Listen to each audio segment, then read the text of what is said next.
1961 में अमेरिका के एक छोटे से गांव में 4 बहनें अपने घर में इकट्ठा हो रही थीं। सबसे बड़ी मेग थी, दूसरी जो, तीसरी एमी और सबसे छोटी वेथ। उस रात मेग और जो ने मेगी के दोस्त के घर में डांस पार्टी में जाने की योजना बनाई थी। जब जो मेग के बाल बना रही थी तो उसने गलती से मेग के बाल जला दिए। शुक्र है कि उसकी लापरवाही से ज्यादा परेशानी नहीं हुई। ये जो कि पहली पार्टी थी, इसलिए मेगी ने उसे पार्टी में क्या करना चाहिए और क्या नहीं इसके बारे में समझाया। उसे कभी भी तेजी से बात नहीं करनी चाहिए, फ्लर्ट नहीं करना चाहिए या लड़कों की ज्यादा तारीफ नहीं करनी चाहिए, और भी कई नियम थे। पार्टी के दौरान जो ने अपनी बहन को अपने दोस्तों के साथ डांस करते हुए देखने के अलावा कुछ नहीं किया। मेग की सुंदर प्रकृति के विपरीत जो का चरित्र बिल्कुल विपरीत था। वह टॉमबॉयिश, लापरवाह और अंतर्मुखी थी। पार्टी से ऊबकर जो ने आराम करने के लिए एक शांत जगह ढूंढी। तब उसकी मुलाकात एक लड़के से हुई जिसका नाम लॉरी था। पता चला कि लॉरी एक अमीर परिवार का बेटा था जो के घर के सामने रहता था। दोनों ने एक दूसरे के बारे में लंबी बातचीत की। जो ने उसे बताया कि उसके पिता युद्ध में हैं, जबकि लॉरी ने उसे बताया कि उसके माता पिता दोनों की मृत्यु हो चुकी है और वह अपने दादा के साथ रहता है। बातचीत के बीच में लॉरी ने जो को डांस करने के लिए आमंत्रित किया, लेकिन शर्म के कारण दोनों ने भीड़ से दूर एक शांत जगह में डांस किया। डांस करते हुए मेग ने खिड़की से आवाज लगाई। मेग ने कहा कि उसका पैर मूंछ गया है और वह घर नहीं चल सकती। दया से प्रेरित होकर लॉरी ने उन दोनों को घर छोड़ दिया। जब वे घर पहुंचे तो मेग के मूछे पैर की देखभाल करते हुए जो की माँ, जिनका नाम मार्मी था, ने लॉरी का स्वागत किया। लॉरी मुस्कुराया जब उसने जो के परिवार के बाकी सदस्यों को देखा। उसने अपने जीवन में कभी ऐसा पारिवारिक प्यार महसूस नहीं किया था जैसा जो के परिवार ने उसे दिखाया। दिन बीत गए और क्रिसमस आ गया। उस सुबह जो और उसकी बहनें इकट्ठा हुईं और एक दूसरे को अपने सपने बताने लगी। मेग ने कहा कि एक दिन वह एक अभिनेत्री बनना चाहती है। जो ने कहा कि वह एक लेखिका बनना चाहती है और एमी ने कहा कि वह एक प्रसिद्ध गायिका बनना चाहती है। वहीं बेथ का सपना उसकी बहनों जितना महत्वाकांक्षी नहीं था। वह केवल पियानो बजाना चाहती थी ताकि वह हर दिन अपनी बहनों और माँ का मनोरंजन कर सके। यह सुनकर उसकी बहनें भावुक हो गईं और उसे गले लगा लिया। 1 घंटे बाद उनकी माँ आईं। उन्होंने कहा कि घर आने से पहले वह अपने पड़ोसी हम्मेल परिवार के घर गई थी, जिनका पति भी युद्ध में लड़ रहा था। उन्होंने देखा कि हम्मेल परिवार ने कल से कुछ नहीं खाया था, यहाँ तक कि खुद को गर्म रखने के लिए बच्चों को एक ही बिस्तर में सोना पड़ता था, एक दूसरे को गले लगाकर। अगर संभव होता तो मार्मी उन्हें कुछ कंबल और घर का सारा खाना देना चाहती थी। दया से प्रेरित होकर चारों बहनों ने सहमति दी। सड़क के पार लॉरी ने खिड़की से चारों बहनों को खाने के टोकरे ले जाते हुए देखा। उसे पता चला कि जो और उसकी बहनें अपना खाना उन लोगों के साथ बांटना चाहती हैं जिन्हें इसकी जरूरत है। जब वे घर वापस आए तो उन्हें अपने टेबल पर बहुत सारा खाना देखकर आश्चर्य हुआ। उनकी नौकरानी ने बताया कि उनके घर आने से पहले लॉरी और उसके दादा आए थे और उन्हें सारा खाना दिया था। खुशी के बीच मार्मी ने उनके पिता का भेजा हुआ एक पत्र निकाला। जब वे घर वापस आए तो उन्हें अपने टेबल पर बहुत सारा खाना देखकर आश्चर्य हुआ। चारों बहनें मार्मी को सुनने के लिए इकट्ठा हुईं। भले ही उनके पिता वहां नहीं थे, लेकिन यह क्रिसमस उनके परिवार के लिए सबसे खुशी का क्रिसमस था। अगले दिन जो अपनी चाची से मिलने गई, वह हर हफ्ते उनसे मिलने जाती थी ताकि वह महिलाओं की तरह व्यवहार करना सीख सके। उसकी चाची एक अमीर और कंजूस महिला थी, लेकिन फिर भी वह अपने भतीजों की बहुत परवाह करती थी। वह चाहती थी कि जो एक महिला की तरह व्यवहार करे ताकि एक दिन वह एक अमीर पति पा सके। इसके बावजूद जो शादी करने की इच्छुक नहीं थी, वह केवल अपनी चाची की तरह एक स्वतंत्र महिला बनना चाहती थी। वह चाहती थी कि वह अपनी मेहनत से सब कुछ हासिल करे। वहीं उसकी चाची चाहती थी कि जो उसकी सारी संपत्ति विरासत में पाए। एक रात जो और मेग को लॉरी और लॉरी के निजी ट्यूटर जॉन के साथ एक नाटक देखने के लिए आमंत्रित किया गया। जब वे तैयार हो रहे थे, एमी ने उनके साथ आने के लिए कहा। वह लॉरी से मिलना चाहती थी क्योंकि वह पहली बार उसे देखते ही उससे प्यार कर बैठी थी। दुर्भाग्य से उनके पास पर्याप्त टिकट नहीं थे, इसलिए एमी को घर पर रहना पड़ा। थिएटर में जॉन ने मेघ को घूरते हुए देखा। चारों ने साथ में मस्ती की, लेकिन जब वे घर पहुंचे तो जो ने देखा कि उसका हाथ से लिखा उपन्यास गायब था। जो को यकीन था कि एमी ने उसका उपन्यास छिपा दिया था। जो ने एमी से बहस की और अचानक एमी ने कहा कि उसने उपन्यास जला दिया है क्योंकि वह उससे जलती थी। एमी की यह बात सुनकर जो को गुस्सा आ गया और उसने अपनी बहन को मारा। शुक्र है मार्मी ने आकर उन्हें अलग कर दिया। स्थिति शांत होने के बाद मार्मी ने एमी से माफी मांगने को कहा, लेकिन जो अभी तक उसे माफ करने को तैयार नहीं थी। अगले दिन नाश्ते के दौरान जो अभी भी एमी से नाराज थी और उससे दूर रह रही थी। कुछ देर बाद लॉरी ने जो को टहलने के लिए आमंत्रित किया।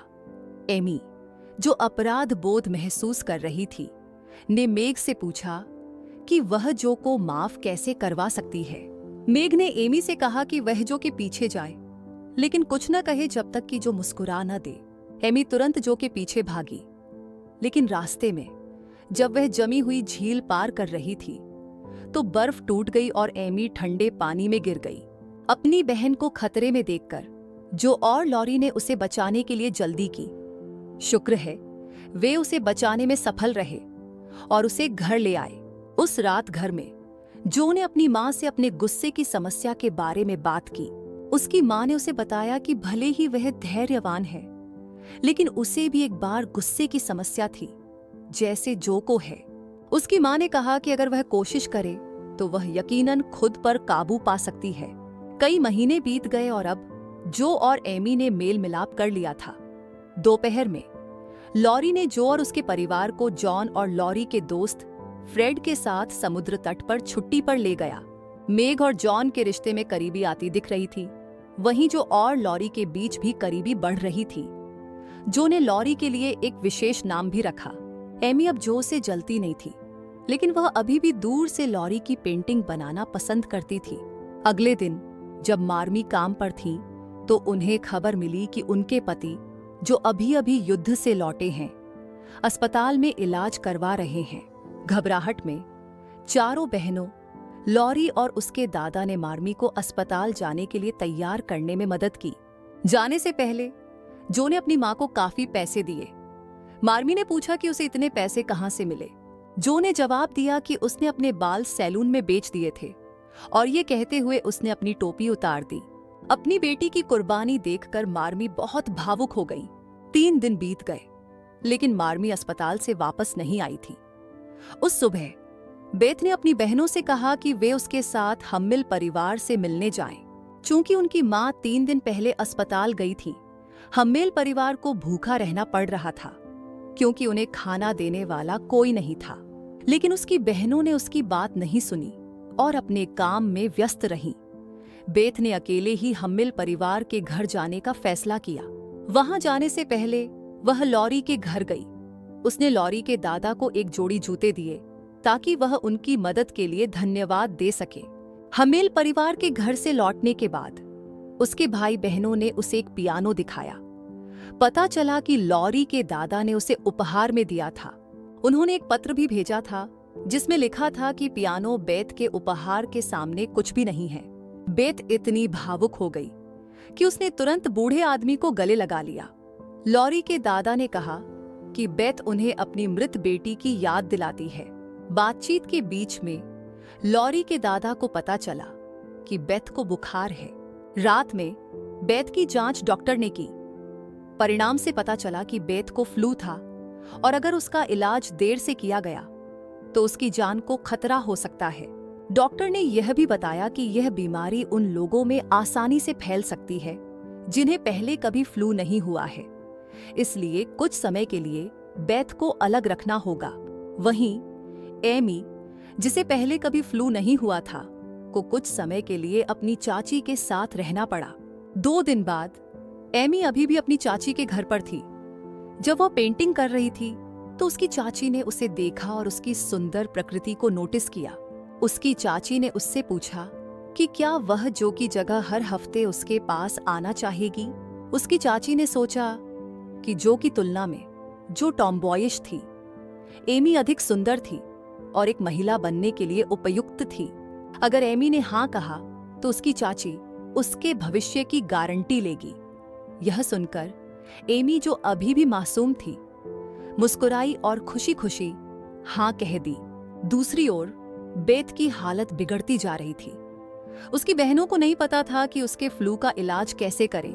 उन्होंने अपनी मां को घर आने के लिए बुलाने का फैसला किया ताकि वह बेथ की देखभाल कर सके। कुछ घंटों बाद मार्मी आई। उनकी कोमलता के साथ उन्होंने स्थिति को संभाल लिया। रात हो चुकी थी, लेकिन मार्मी अभी भी बेथ की देखभाल कर रही थी। अगली सुबह जब जो उठी तो वह घबरा गई क्योंकि उसे बेथ अपने बिस्तर पर नहीं मिली। वह नीचे भागी और अपनी मां को आवाज लगाई, लेकिन पता चला कि बेथ वहां थी। वह फ्लू से ठीक हो चुकी थी। जो ने खुशी से अपनी प्यारी बहन को गले लगा लिया। कई महीनों बाद क्रिसमस फिर से आ गया, लेकिन पिछले साल के क्रिसमस के विपरीत इस बार लॉरी के दादा ने भी क्रिसमस मनाने में शामिल हो गए। अचानक लॉरी एक सरप्राइज लेकर आया, वह जो कि पिता को अस्पताल से घर ले आया। कई महीने बीत गए और आज मेग और जॉन की शादी का दिन था, लेकिन बाकी लोगों की तरह खुश होने के बजाय जो दुखी थी। उसने मेग से कहा कि वह उसके साथ भाग जाए ताकि मेग शादी करने के बजाय अपने सपने को पूरा कर सके। यह सुनकर मेग मुस्कुराई और कहा कि उसे ऐसा करने की जरूरत नहीं है। मेग ने कहा कि शादी करना उसकी पसंद थी और उसने अपने सपने को छोड़ दिया है। मेग ने कहा कि एक स्वतंत्र महिला होने का मतलब यह नहीं है कि उसे प्यार में नहीं पड़ना चाहिए। उसने अपना मन बना लिया था और जो को उसके फैसले का सम्मान करना होगा, भले ही वह गहरे दिल से यह नहीं समझ पा रही थी कि उसकी बहन ने शादी करने के लिए अपने सपने को क्यों छोड़ दिया। पार्टी के बाद लॉरी ने जो को केवल दोनों के बीच बातचीत करने के लिए आमंत्रित किया। उस पल लॉरी ने खुद को जो को प्रपोज करने की हिम्मत दी, लेकिन खुश होने के बजाय जो को गुस्सा आ गया। उसने कहा कि वह शुरू से ही प्यार में पड़ने की इच्छुक नहीं थी। वह केवल एक स्वतंत्र महिला बनना चाहती थी जो अपने सपनों को सच करने में सफल हो। जो के लिए लॉरी केवल एक भाई की तरह था। लॉरी का दिल टूट गया। जाने से पहले लॉरी ने कहा कि चाहे वह कितनी भी कोशिश कर ले, एक दिन जो को प्यार में पड़ना ही होगा। ये इंसान नहीं होता जो प्यार की तलाश करता है, बल्कि प्यार खुद तय करता है कि वह कहाँ रुकेगा। यह दिल टूटकर लॉरी वहां से चला गया। 7 साल बाद जो बड़ी हो गई और न्यूयॉर्क शहर चली गई। उसने लॉरी से तब से नहीं मिला जब उसने उसकी प्रपोजल ठुकरा दी थी, जो न्यूयॉर्क में एक बड़ी पब्लिशिंग कंपनी को अपनी स्क्रिप्ट ऑफर करना चाहती थी। लेकिन चूंकि उस समय महिलाओं की मुक्ति का मुद्दा नहीं था, इसलिए महिलाओं के लिए नौकरी पाना मुश्किल था। जो को मजबूरन एडिटर को यह कबूल करना पड़ा कि जो काम वह लाई थी वह उसका नहीं बल्कि उसके एक पुरुष दोस्त का था। जब इसे पढ़ा गया तो एडिटर को इसमें दिलचस्पी हो गई। वह इस काम को प्रकाशित करने के लिए तैयार था, बशर्ते कि वह उसके लेखन के अंत को बदल सके। एडिटर को लगा कि लेखन का अंत बहुत दुखद था और यह बाजार में अच्छा नहीं बिकेगा। मजबूरन पैसे के लिए जो ने अपने लेखन को बदलने की अनुमति दी। अपने बोर्डिंग हाउस वापस आने के बाद जो ने तुरंत फायरप्लेस के पास एक नई कहानी लिखनी शुरू की। लेकिन जब वह बहुत ध्यान केंद्रित कर रही थी तो उसे पता नहीं चला कि उसकी ड्रेस में आग लग गई है। शुक्र है एक आदमी ने उसे चेतावनी दी। वह आदमी फ्रेडरिक था, न्यूयॉर्क शहर के कॉलेज में युवा लेक्चरर जो वहां रहता था।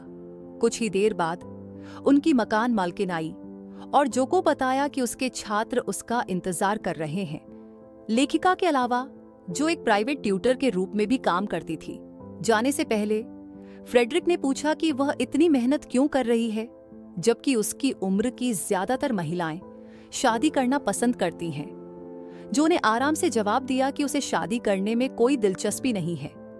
आखिरकार यह केवल एक साइड जॉब थी। जो का मुख्य लक्ष्य एक प्रसिद्ध लेखिका बनने का सपना पूरा करना था। फ्रेडरिक उसके जवाब से हैरान हो गया। उस रात थिएटर में जो ने फ्रेडरिक को देखा जो अभी अभी एक शो देखकर आया था, जो उससे फिर से बात करने के लिए उत्सुक थी, इसलिए वह उसके पीछे एक बार में गई। वहां किसी ने उसे अन्य आगंतुकों के साथ डांस करने के लिए कहा, जिसमें फ्रेडरिक भी शामिल था, जो बहुत खुश थी। उसे सालों पहले लॉरी के साथ डांस करने की याद आई।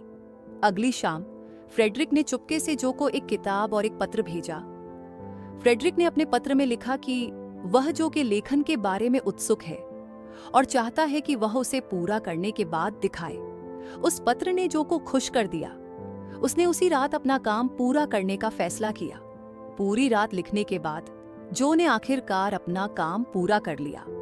वह तुरंत फ्रेडरिक से मिलने गई और उसे अपना काम दिखाया। उसे यकीन था कि फ्रेडरिक को उसका लेखन पसंद आएगा, लेकिन ऐसा नहीं हुआ। फ्रेडरिक ने उसके लेखन की पूरी तरह से आलोचना की और जो को गुस्सा आ गया। उसने गुस्से में फ्रेडरिक से कहा कि वह उसकी लेखन को नहीं समझता है। इसके अलावा उसने पहले कभी कुछ नहीं लिखा था। जो तुरंत वहां से चली गई। दूसरी ओर पेरिस शहर, फ्रांस में एमी को अपनी चाची के साथ घोड़ा गाड़ी में घूमते हुए देखा गया। वह एक सुंदर महिला बन चुकी थी और लॉरी के दोस्त फ्रेड के साथ डेटिंग कर रही थी।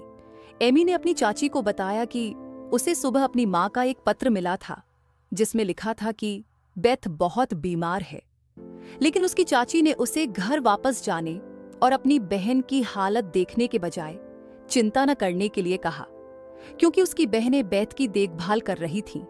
रास्ते में एमी ने लॉरी को देखा, जो संयोग से वहां से गुजर रहा था।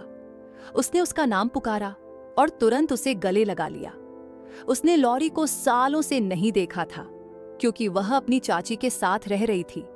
जाने से पहले एमी ने लॉरी को अपना पता बताया और उसे आने के लिए आमंत्रित किया अगर उसके पास समय हो। कुछ दिनों बाद जो को भी मार्मी का एक पत्र मिला, जिसमें बेथ की हालत के बारे में बताया गया था। उसकी प्रतिक्रिया एमी से अलग थी। बिना ज्यादा सोचे वह तुरंत घर वापस आ गई ताकि वह अपनी बहन की हालत देख सके। जब उसने देखा कि पूरा परिवार इकट्ठा हो गया है सिवाय एमी के, तो वह नाराज हो गई। वह पूरे दिन बड़बड़ाती रही। उसकी माँ ने उसे बताया कि एमी को कुछ काम हो सकता है। उसकी माँ ने यह भी बताया कि एमी ने हाल ही में लॉरी से मुलाकात की थी और उसने कहा था कि वे घर वापस आ सकते हैं जब उसका काम खत्म हो जाएगा। अपनी जैकेट उतारने के बाद जो ने बेथ की हालत देखने के लिए जल्दी की। एक तरफ जो अपनी बहन की हालत को लेकर चिंतित थी, लेकिन वह मार्मी के शब्दों के बारे में भी सोच रही थी। वह इस बात से जल रही थी कि लॉरी से सालों बाद एमी की मुलाकात हुई थी, उसकी नहीं। जो भी उससे फिर से मिलना चाहती थी और अपनी पिछली गलतियों को सुधारना चाहती थी। उस रात जब जॉन ने अपनी बचत की जांच की, तो वह हैरान था कि उसके पैसे क्यों खत्म हो गए हैं। मेघ ने कबूल किया कि उसने गलती से अपने और बच्चों के लिए नए कपड़े खरीद लिए थे। मेघ ने माफी मांगने की कोशिश की। जॉन ने कुछ नहीं कहा, लेकिन इससे मेघ को और अधिक अपराध बोध महसूस हुआ। उसने कहा कि जब उसने अपने दोस्त को नए कपड़े खरीदते हुए देखा तो उसे जलन हुई, इसलिए उसने भी कुछ खरीद लिया। यह सुनकर जॉन निराश हो गया। इस बीच फ्रांस में लॉरी एमी से मिलने आया जब वह अपनी पेंटिंग्स को मैनेज कर रही थी। लॉरी ने पूछा कि वह अपनी पेंटिंग्स की प्रदर्शनी कब लगाएगी। एमी ने जवाब दिया कि उसने पेंटिंग करना बंद कर दिया है, क्योंकि उसे एहसास हुआ कि उसकी पेंटिंग देखने लायक नहीं है। वह केवल फ्रेड के प्रपोजल का इंतजार कर रही थी ताकि वे दोनों शादी कर सके। बातचीत के दौरान लॉरी एमी से मोहित हो गया। वह पहले से कहीं ज्यादा सुंदर लग रही थी। बातचीत के बीच में खिड़की से एमी ने फ्रेड को आते हुए देखा। फ्रेड का स्वागत करने से पहले एमी ने लॉरी से पूछा कि वह कैसी लग रही है। मुस्कुराते हुए लॉरी ने कहा कि वह बहुत खूबसूरत लग रही है। कुछ दिन बाद जब वे दोनों फिर से मिले तो लॉरी ने एमी से उसकी पेंटिंग बनाने के लिए कहा। पेंटिंग पूरी करने के बाद लॉरी ने गलती से अपनी एक पुरानी पेंटिंग देखी। एमी ने कहा कि उसने यह पेंटिंग तब बनाई थी जब वे 7 साल पहले समुद्र तट पर छुट्टी पर थे। लॉरी को एहसास हुआ कि एमी को सालों से उसके लिए भावनाएं थीं, लेकिन उसे इसका एहसास नहीं हुआ था। उसी पल लॉरी ने एमी को प्रपोज करने की हिम्मत की और उससे कहा कि अगर वह अभी भी उसे प्यार करती है तो वह फ्रेड को छोड़ दे। यह सुनकर एमी रो पड़ी। उसे पता था कि वह केवल एक रिलीफ थी, क्योंकि जो ने उसे ठुकरा दिया था। एमी ने तुरंत उसे अकेला छोड़ दिया। अगले दिन एमी की चाची ने उससे बताया कि लॉरी अलविदा कहने आया था। लॉरी ने लंदन जाने की योजना बनाई थी और वह फिर कभी वापस नहीं आएगा। एमी ने कुछ नहीं कहा। गहरे दिल में एमी को अभी भी लॉरी के लिए भावनाएं थीं, लेकिन उसके पास फ्रेड के दिल को दुखाने की हिम्मत नहीं थी। एमी एक दुविधा में थी। आखिरकार दोपहर में जब फ्रेड ने उसे प्रपोज किया तो एमी ने उसकी प्रपोजल ठुकरा दी। एमी ने फ्रेड जैसे अमीर आदमी को ठुकरा दिया। यह सुनकर उसकी चाची हैरान रह गई। दूसरी ओर जो ने बेथ को समुद्र तट पर ले गई। जो ने बेथ से कहा कि वह लिखना बंद कर देगी और उसकी देखभाल पर ध्यान केंद्रित करेगी। यह सुनकर बेथ ने असहमति जताई। बेथ ने कहा कि वह चाहती है कि उसकी बहन लिखना जारी रखे, अगर वह उसे खुश देखना चाहती है। इसके बाद जो ने अपना सबसे अच्छा उपन्यास लिखने का फैसला किया। अगले दिन जब जो बेथ की देखभाल कर रही थी तो उसने मेग और जॉन को अपने घर के सामने देखा। पहले तो मेग को लगा कि जॉन उसे नए कपड़ों के बारे में फिर से डांटेगा, लेकिन पता चला कि जॉन ने माफी मांगी और वादा किया कि वह अतिरिक्त पैसे कमाने की कोशिश करेगा ताकि मेग अच्छी चीजें खरीद सके। मेग बहुत भावुक हो गई। उसने कहा कि जॉन को नई नौकरी ढूंढने की जरूरत नहीं है। एक पत्नी के रूप में उसे अपने पति की स्थिति को स्वीकार करने के लिए अधिक आभारी होना चाहिए। अंदर से जो मेग और जॉन के बीच हुई बात से भावुक हो गई। वह उनके लिए खुश थी, लेकिन अचानक बेथ को दौरे पड़ने लगे। उसकी बीमारी 7 साल पहले की तुलना में बहुत बदतर हो गई थी।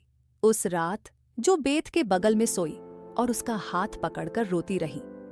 जो ने उसे जीवित रहने और अपनी सेहत के लिए लड़ने के लिए कहा। अगली सुबह जो को आश्चर्य हुआ जब उसे बेथ अपने बिस्तर पर नहीं मिली। वह तुरंत नीचे भागी और रसोई में उसे ढूंढने लगी। वहां उसे केवल अपनी मां मिली, जो किसी बात पर रो रही थी। पता चला कि बेथ की मृत्यु हो गई थी। बेथ के अंतिम संस्कार के बाद जो ने अपना सामान पैक किया। कुछ ही देर बाद मार्मी आई और दोनों ने लंबी बातचीत की, जिसमें जो के सपने के बारे में चर्चा हुई कि वह एक प्रसिद्ध लेखिका बनना चाहती है, लेकिन जो को इसमें कोई दिलचस्पी नहीं थी। उसने कहा कि वह बहुत लंबे समय से अकेली है और उसे किसी की जरूरत है जिस पर वह भरोसा कर सके। उसने कहा कि अगर लॉरी आकर उसे प्रपोज करे तो वह तुरंत हाँ कह देगी। उसे केवल प्यार महसूस करने की जरूरत थी। उसने यह भी नहीं सोचा कि वह उस आदमी से प्यार कर सकती है या नहीं।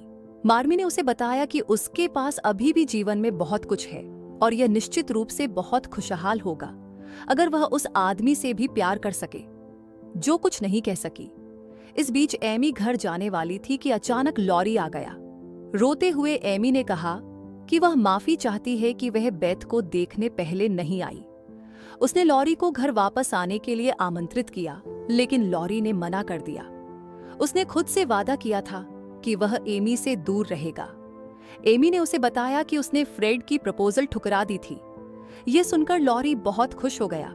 उसने तुरंत एमी को चूमा और उसे प्रपोज कर दिया। शाम को जब जो सो रही थी तो लॉरी ने उसे जगाया। वह और एमी अभी अभी आए थे। जो मुस्कुराई और उसे गले लगा लिया, लेकिन उसकी मुस्कान तुरंत गायब हो गई जब लॉरी ने उसे बताया कि वह और एमी अभी अभी शादी करके आई हैं। लॉरी ने एमी से मिलने और घर वापस आते समय शादी करने का फैसला करने की लंबी कहानी सुनाई। जो हैरान रह गई। वह बाहर गई और अपने मन को शांत करने लगी। बाहर उसने लॉरी के दादा को देखा। जब जो ने पूछा कि वह क्या कर रहा है, तो उसने समझाया कि उसके पास अंदर जाने का दिल नहीं था। जब से उसने पहली बार बेथ से मुलाकात की थी, उसने उसे अपनी पोती की तरह माना था। जब उसे पता चला कि बेथ की मृत्यु हो गई है, तो उसका दिल टूट गया। यह सुनकर जो ने उसका हाथ पकड़ा और कहा कि भले ही वह बेथ नहीं है, लेकिन वह उसकी दोस्त बनने में कोई आपत्ति नहीं करेगी। शांत होने के बाद दोनों अंदर चले गए। रात में जो सो नहीं पाई।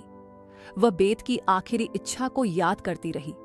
भले ही उसका लेखन उसे ठीक नहीं कर सका, लेकिन जो अपनी बहन की आखिरी इच्छा को पूरा करने के लिए उत्सुक थी। उसी रात जो ने अपना सबसे अच्छा उपन्यास लिखना शुरू किया। कई दिनों तक जो ने बिना रुके लिखना जारी रखा। आखिरकार जो का उपन्यास पूरा हो गया। जब इसे प्रकाशक को भेजने का समय आया तो जो ने आत्मविश्वास से अपना नाम लिखा। उसे यकीन था कि भले ही वह केवल एक महिला थी, लेकिन वह पुरुषों जितनी महान और उससे भी अधिक हो सकती है। अगले दिन नाश्ते के दौरान जो के माता पिता ने उसे बताया कि कोई उससे मिलने का इंतजार कर रहा है। पता चला कि वह फ्रेडरिक था। वह उसे फिर से देखकर बहुत खुश हुई। उन्होंने परिवार के साथ बाकी दिन बिताया। जब फ्रेडरिक घर जाने वाला था तो उसने कहा कि वह माफी चाहता है और उसका उद्देश्य जो के लेखन की आलोचना करना केवल यह था कि वह जो को और बेहतर लिखने के लिए प्रेरित कर सके। जो ने केवल मुस्कुराते हुए कहा कि उसे अब इस समस्या की परवाह नहीं है। वह केवल फ्रेडरिक को फिर से देखकर बहुत खुश थी। जब फ्रेडरिक चला गया तो सभी ने पूछा कि जो ने अपनी भावनाएं क्यों नहीं व्यक्त की। उन्हें उसकी आंखों में देखकर पता चला कि जो को उसे पसंद आया होगा। मेघ और एमी ने उसे फ्रेडरिक के पीछे भागने के लिए मजबूर किया। उन्होंने उसे स्टेशन तक ले जाया। स्टेशन पर जब जो ने फ्रेडरिक से मुलाकात की तो उसने तुरंत कहा कि वह फ्रेडरिक से प्यार करती है। शुक्र है फ्रेडरिक ने भी उसी भावना को साझा किया। फिर उन्होंने एक बहुत ही रोमांटिक चुंबन साझा किया।